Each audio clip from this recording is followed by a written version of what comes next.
Hai guys, balik lagi sama gue Ilham Sudana dan hari ini kita akan bahas perjalanan XAUSD tanggal 16 April. Jadi setelah kita melihat tensi perang ya antara Iran dan Israel, di mana kemarin itu Iran udah menyatakan bahwa mereka udah cukup nih tentang Israel. Dan apa reaksi Israel ini yang masih kita tunggu. Dari semalaman itu banyak opini-opini, berita-berita yang bilang Israel nggak maju, kemudian Iran mau nunggu lagi, kemudian Israel maju, US nggak mau support, kayak gitu. Dan pada akhirnya karena ketika ada statement-statement yang mungkin nggak sesuai dengan harapan pasar gitu ya. Kalau harapan pasar kan mereka berharap, kalau misalnya terjadi perang, maka bahaya. Makanya banyak banget kalau misalnya kita perhatiin, Bitcoin di dump, kemudian seluruh aset-aset yang high risk itu di dump semua, goldnya yang rally. Tapi kemarin kalau kita perhatiin, gold sempat turun dulu ke area demand-nya, sampai sebelum akhirnya di malam harinya dia rally lagi ke atas kayak gitu. Apa sih yang sebenarnya terjadi? Kalau misalnya gue baca di sini, di ini berita di channel premiumnya Om Haris ya, gue ikut join di sini premiumnya, enak banget sebenarnya karena gue bisa melihat apa aja berita-berita yang lagi happening di sini.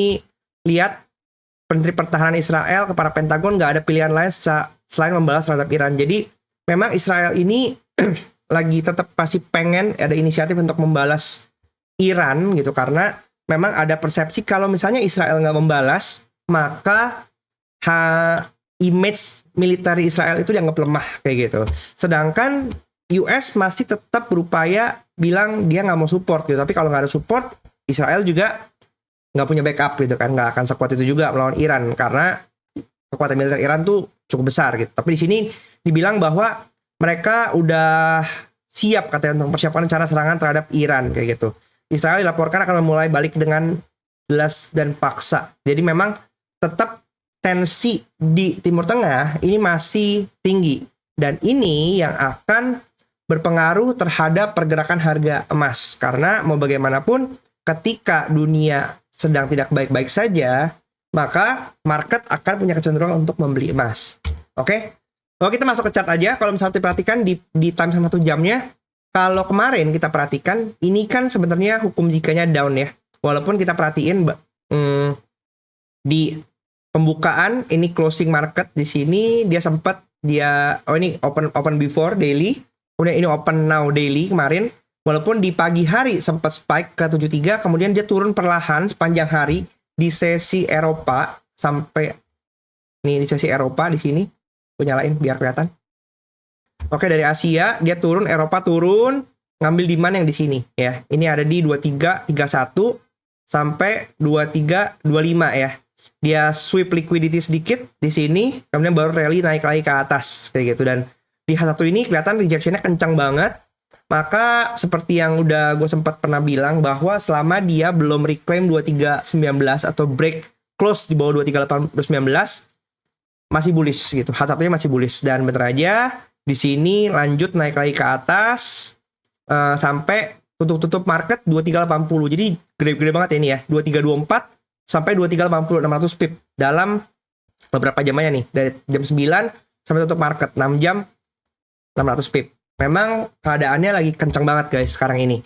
Kalau diperhatiin sekarang juga ini Asia lagi konsolidasi tapi masih ada kecenderungan untuk bullish lagi. Maka kalau kita perhatiin, sebenarnya sekarang area-area yang bisa kita pantau masih menjadi area-area yang kemarin juga.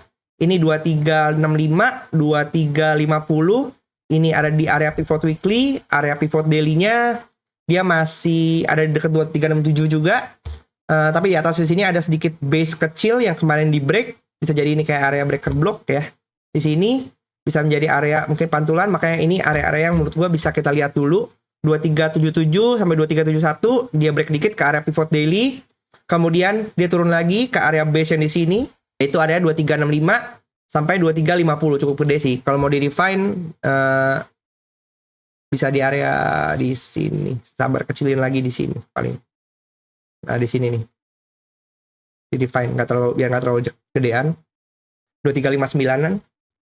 Kemudian untuk bawahnya lagi balik lagi di sini karena ini ada week panjang ini, maka ini bisa menjadi area yang juga bisa dipantau dekat S1 daily juga nih. Dekat S1 daily di 2346. Jadi kecenderungan kalau menurut gue masih bullish, tapi kita bisa memperhatikan area yang mungkin area yang menjadi kepentok, yaitu area 2400 ini sih. 2400 ini bisa menjadi area mungkin saat kalau misalnya kita perkirakan dia naik ya kan. Jadi bisa naik lagi ke sini 2400 karena ini angka psikologi. Jadi bisa jadi begini. Ke bawah baru untuk naik lagi. Atau kalau misalnya dia nggak berhasil naik, nggak berhasil turun di sini, ya berarti dia mungkin akan naik lagi untuk ke arah R1 daily-nya di 2410. Ya. Karena posisi sekarang weekly yang hukum jikanya up. Kalau di video di sini kita bikin dua skenario. Kalau misal dia berhasil lanjut turun sampai break LB weekly-nya yang ada 2302, maka weekly normally down. Tapi dengan adanya rejection saat ini ya seperti ini, kelihatannya sih dia akan kejar atas lagi. Dan R1 weekly 2410 yang juga ini berdekatan dengan R1 daily ya. Ini bisa menjadi area pantau apakah dia akan di break lanjut ke HB weekly-nya. Yang R2 daily sama HB weekly juga deketan nih 2431 dan R2 daily-nya ada di 2430. Kalau melihat posisi sekarang ini market ya, ada Eropanya di bawah, maka selama kalau kita perhatiin ini Eropa ada 2353, dia ada di atas opennya, maka kita bisa expect penurunan yang terjadi ini akan membawa dia akan semakin lanjut ke atas lagi. Sama halnya dengan US yang juga ada di 2358. Ketika nanti US opennya ada di atas ya, di atas 2358 ini, maka kita bisa expect penurunan yang terjadi akan membuat dia semakin ke atas lagi. Maka itu perhatikan, kita pantau terminal-terminalnya. Sebenarnya mau buy di sini bisa, mau sell di sini bisa. Selama kalian dapat konfirmasi, mungkin time frame kecilnya, why not? Yang penting kita paham terminal-terminal di seperti apa dan pergerakan yang masif seperti ini. Kalau gua mau sell, pasang SL ketat untuk target yang mungkin nggak terlalu panjang dulu. Malam ini, kalau kita perhatiin, beritanya nggak ada yang high impact. Housing start, building permits.